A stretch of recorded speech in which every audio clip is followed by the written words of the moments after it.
UPSC civil services examinations అంటే IAS IPS వీటి కోసం ప్రిపేర్ అయ్యే వాళ్ళ కోసం సిఎస్బిఎస్ అకాడమీ ఒక కొత్త బ్యాచ్ స్టార్ట్ చేస్తుంది. ఇది ఆన్లైన్లో వినొచ్చు, ఆఫ్లైన్లో వినొచ్చు. ఈ బ్యాచ్ జూలై 17వ తారీఖు నుంచి స్టార్ట్ అవుతుంది. ఇంట్రెస్ట్ ఉన్న వాళ్ళు కాంటాక్ట్ చేయొచ్చు ఈ నెంబర్స్కి. నార్త్ ఇండియా, ఉత్తర భారతదేశంలో శ్రావణ మాసంలో కోట్ల మంది ఫాలో అయ్యే ఒక యాత్ర కవడ్ యాత్ర లేదా కన్వర్ యాత్ర. అయితే ఈసారి చాలామంది దొంగ సాధువులు కూడా బయలుదేరారంట. కాషాయ వస్త్రాలు వేసుకుని ఫేక్గా సాధువులు మేము సనాతన ధర్మ పాటిస్తున్నామంటూ జనాల్ని మోసం చేస్తున్నారంట. దీనికి సంబంధించి పుష్కర్ సింగ్ ధామి గారు ఒక ప్రకటన చేశారు. ఆపరేషన్ కాల్నేమి లేదా కళానేమి, ఏదైతే డెమన్స్ ఉంటారో వాళ్ళని అసుర్స్ అంటాం, అంటే అసురులు. వాళ్ళు నిజమైన సాధువులాగా భక్తుల్ని మోసం చేస్తున్నారంట.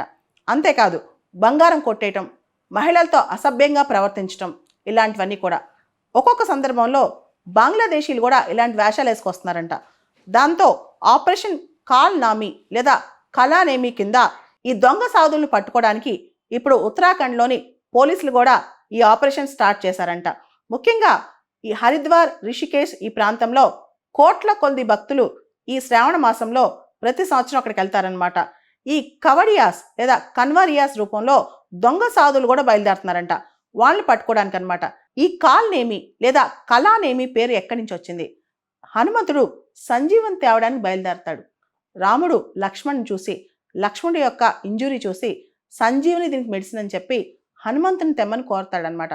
హనుమంతుడు సంజీవన్ తేవడానికి బయలుదేరినప్పుడు దారిలో కళానేమి లేదా కాల్నేమి అని చెప్పి ఒక అసురుడు అడ్డం పడతాడు. దొంగ వేషం వేసుకుని అతను అక్కడికి వస్తాడనమాట. దాంతో హనుమంతుడిని చంపేయడానికి అతను ప్రయత్నించగా హనుమంతుడు దానిలోంచి తప్పించుకుని ఈ అసురుణ్ణి, కళానేమి అనే అసురుణ్ణి కట్టేస్తాడనమాట. అక్కడి నుంచి వచ్చింది ఈ కాల్నేమి లేదా కళానేమి అనే పేరు అనమాట. సో ఈ కన్వరియాస్లో కూడా, కవడియార్స్లో కూడా ఈ పూర్తి స్థాయిలో దొంగ సాధువులు బయలుదేరారని చెప్పి ఆపరేషన్ కళానేమి అని పేరు పెట్టారనమాట. అంటే కళానేమి మన యొక్క మైథాలజీలో ఏదైతే కళానేమి లేదా కాల్నేమి అనే పేరుందో, అంటే అసురుడి పేరుందో, ఆ పేరుని తీసుకొచ్చి దొంగ సాధువులకు పెట్టారనమాట. రిలీజియన్, మతం అనే ముసుగులో, సనాతన ధర్మం అనే ముసుగులో కొంతమంది దొంగ సాధువులు బయలుదేరి వెళ్తారంట ఈ కన్వర్ యాత్రకి. దానికి సంబంధించింది ఆపరేషన్ కళానేమి. అసలు ఏంటి యాత్ర? కన్వర్ యాత్ర లేదా కావడి యాత్ర అంటే ఏంటో ఒకసారి చూద్దాం. ముఖ్యంగా గంగా నది జలాలు చాలా పవిత్రమైనవి. మనందరూ తెలుసు, భారతదేశంలో గంగా నదిని పవిత్ర నదిగా భావిస్తాం అనమాట.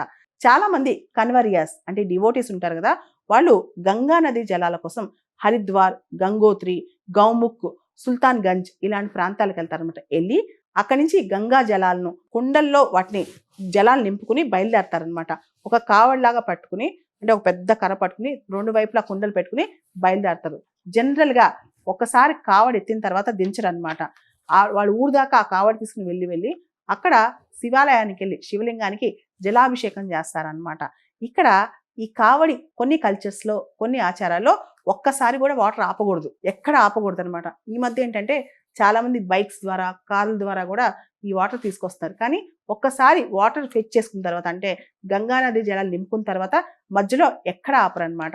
ఈ కవడి యాత్ర లేదా కన్వర్ యాత్రలో కొన్ని ఎసెన్షియల్స్ ఉంటాయి, ఖచ్చితంగా పాటించాల్సిన రిచువల్స్ ఉంటాయి అనమాట. ఆ టైంలో మన ఆలోచనలు చాలా ప్యూర్గా ఉండాలి. ప్యూరిటీ ఆఫ్ థాట్ అనేది చాలా అవసరం అనమాట. మన మాటలు కానీ, మన పనులు కానీ చాలా ప్యూర్గా ఉండాలి.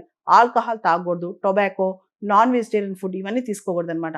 అదేవిధంగా ఈ కన్వర్ యాత్ర, కవడి యాత్ర మనం గమనిస్తే కనుక వెళ్ళే యాత్రికులు చాలా వరకు సాఫ్రాన్ కలర్, కాషాయం రంగు లేదా తెల్ల రంగు వేసుకుని వెళ్తూ ఉంటారనమాట. ముఖ్యంగా ఒక్కసారి ఈ కావడి ఎత్తిన తర్వాత మళ్ళీ చాలాసార్లు దింపకూడదు, దింపకుండా ఆ నీళ్ళని అలానే తీసుకెళ్లాలన్నమాట. ముఖ్యంగా శైవైట్ ట్రెడిషన్లో ఈ కన్వర్ యాత్ర చాలా ఫేమస్ అనమాట. ఎప్పుడైతే ఈ కన్వర్ యాత్ర చేశామో దేవుడి యొక్క, శివుడి యొక్క బ్లెస్సింగ్స్ కానీ, అదృష్టం కానీ మనకు కలిసి వస్తుందని అంటూ ఉంటారనమాట. మొదట్లో ఈ కావడి యాత్ర లేదా కన్వర్ యాత్ర కేవలం పురుషులు చేసేవాళ్ళు, ఇప్పుడు స్త్రీలు కూడా అసోసియేట్ అవుతున్నారు. అయితే నార్త్ ఇండియాలో ఈ కన్వర్ యాత్ర టైంలో చాలా ట్రాఫిక్ జామ్స్ అనమాట. చాలా మంది భక్తులు లక్షల కొద్ది వెళ్తూ ఉంటారు అనమాట. కాబట్టి అక్కడ ట్రాఫిక్ మేనేజ్మెంట్ చాలా కష్టం. కొన్ని సందర్భాల్లో యాక్సిడెంట్స్ కూడా అవుతున్నాయంట. ఒక్కొక్కసారి అక్కడక్కడ మత కల్లోలాలు కూడా స్టార్ట్ అవుతున్నాయంట. కాబట్టి కన్వర్ యాత్ర టైంలో సెంట్రల్ గవర్నమెంట్ చాలా ప్రత్యేకమైన శ్రద్ధ తీసుకుంటుంది.